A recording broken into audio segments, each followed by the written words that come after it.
वहीं सदन में भूपेंद्र सिंह हुड्डा और अनिल विज के बीच तीखी नोकझोंक देखने को मिली, जिसको लेकर कैबिनेट मंत्री अनिल विज ने कहा कि हुड्डा और मेरी दोस्ती गहरी है, मुझे ऐसा हुड्डा ने ही बनाया है। इससे पहले मैं सीधा साधा आदमी था, जब इनकी सरकार थी तब हमें ये नहीं बोलने देते थे और बाहर फेंकवा देते थे।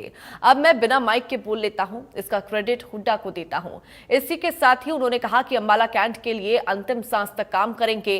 पीएम मोदी के आने की जानकारी देते हुए अनिल विज ने कहा कि 14 अप्रैल को प्रधानमंत्री नरेंद्र मोदी हरियाणा में आ रहे हैं और बिजली विभाग का एक बड़ा प्रोजेक्ट लगने जा रहा है।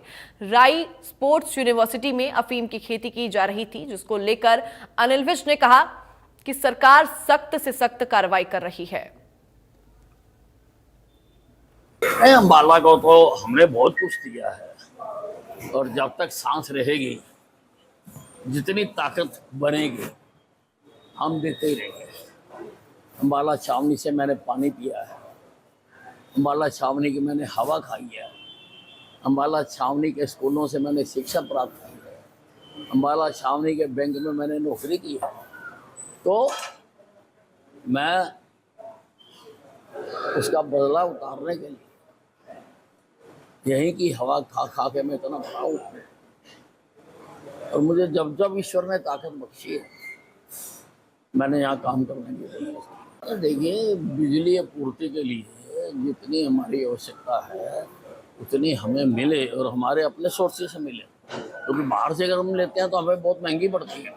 हम लेते तो हैं, हम किसी को बिना बिजली के नहीं रहने देते, परंतु हम अपनी हमारी उतनी बिजली हो, इसके लिए ये हम यमुनानगर में 800 मेगावाट का थर्मल प्लांट लगा रहे हैं और उसकी अब तिथि और समय आ जाएगा जिस दिन उसका उद्घाटन करते हैं प्रधानमंत्री। इसी प्रकार से हिसार का जो खेतगढ़ प्लांट है उसमें भी हमें 800 मेगावाट की एक और इकाई लगाना प्रस्तावित है और पानीपत में भी 800 मेगावाट की 2 यूनिट्स लगाना प्रस्तावित है। हम स्टेट को बिजली के मामले में सरप्लस करना चाहते हैं।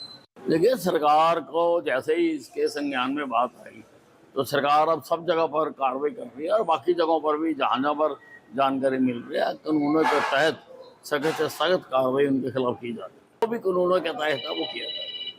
नहीं, हुड्डा साहब के साथ मेरी दोस्ती बहुत पुरानी है और मेरे को ऐसा हुड्डा साहब नहीं बनाया, क्योंकि जब 2009 से 2014 तक मैं भाजपा विधायक दल का नेता था तो ये हमको बोलने नहीं देते थे, हमारे माइक बंद कर देते थे, हमें उठा उठा के बाहर फेंकते थे। तो उससे ही मैं ऐसा बना। उससे पहले तो मैं सीधा साधा आदमी था, उसके लिए हमें संघर्ष करना पड़ा और मुझे अपनी आवाज बिना माइक के बुलंद करनी पड़ी।